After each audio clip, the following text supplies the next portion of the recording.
Hey, I'm Andy Bush, economist, futurist, and former CMIO of the U.S. government. This week, we're covering Biden's top 5 priorities for the U.S. economy. On Monday, we covered agriculture and food. Wednesday was the vaccine rollout, of course. Thursday was the infrastructure plan. And today we're covering Biden's new stimulus plan. And he released it just last night. Now, with the news last week of 140,000 job losses and 500,000 drop in leisure and hospitality sector and a big surge in weekly jobless claims this week, we know there's a lot of people needing assistance, and it's really important to get it to them. But the question is whether or not the economy needs stimulus and whether that stimulus will help those that hurt the most. Now, some of the pushback on these plans is that they give stimulus money to those that haven't lost their jobs, and the plan begins to seem more like UBI or Universal Basic Income. So keep this in the back of your mind as we go through Biden's plans today. Now, Biden announced a massive $1.9 trillion spending plan, and that adds to the $900 billion relief program passed just in December. And so the following are the main provisions with some costs that are supplied by the Committee for a Responsible Budget. Those guys are great, by the way. All right, so there's a $1,400 stimulus checks, $400 per week of supplemental unemployment insurance increase.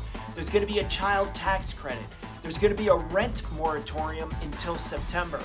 There's going to be an increase in the minimum wage to $15 an hour. They're going to expand paid sick and family leave.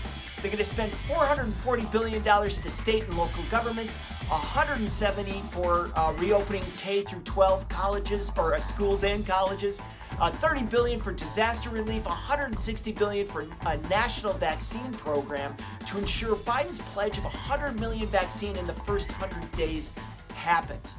Now look, there is bipartisan support for some of these, but not likely for all of these. And the good news is that for Biden anyway, is that he won't need 60 votes in the Senate to get this passed.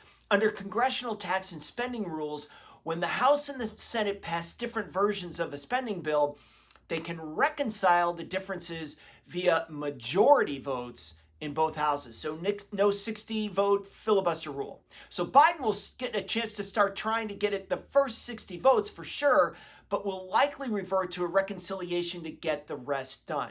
Now, Biden plans to formally announce his American Rescue Plan next month during a joint session of Congress. So keep an eye out for that.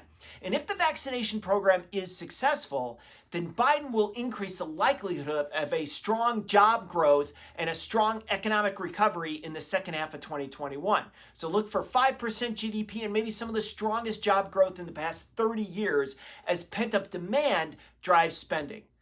Now, I know I'm not going to be getting a stimulus check, but I also know I will be getting a vaccine shot as soon as I possibly can, and then I know I'm going to release some of my personal pent-up demand by heading out to a bar or a restaurant or a hotel, a plane, a concert, a sporting event, basically anything with a crowd as soon as possible.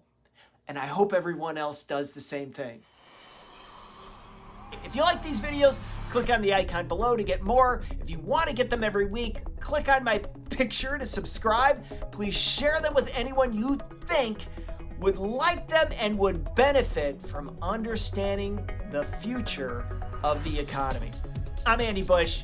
Thanks for watching.